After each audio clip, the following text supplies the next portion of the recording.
Ne öyle ottunuz küs gibi ya? Herkes ayrı bir tarafta. Şöyle.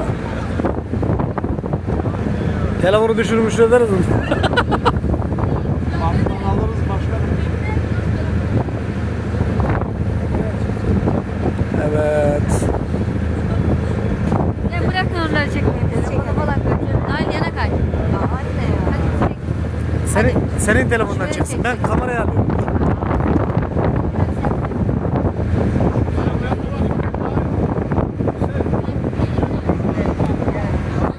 Hadi çek. Babam çekiyor. Babam çekiyor. Hadi çek. Gel gel.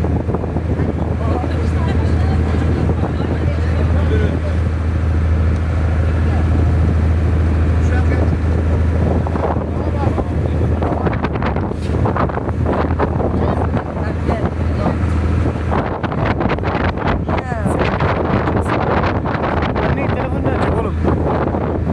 Hadi bak. Böyle oğlum çekeyim be. Bakın. Hadi başla çekiyorum. Bana ver git. Ben kamera çekiyorum. Ben çekmiyorum. Kamerada şey. Arkadaş kamerada. Dur. Hadi nasıl?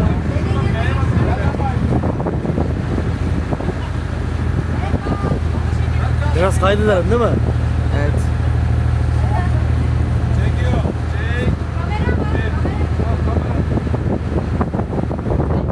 Şurası ön taraf iyi ya. Çekmek için.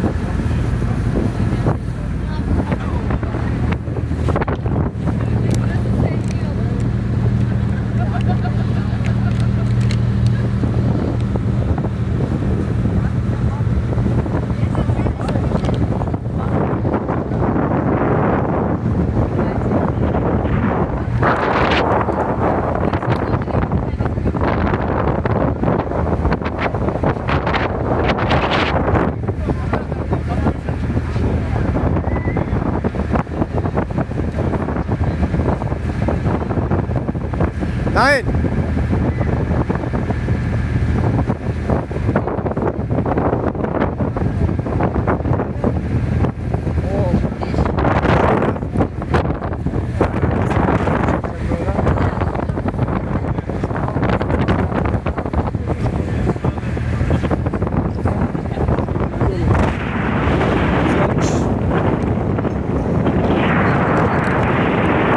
Görüşürüz.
ya. Güzel benimki de var.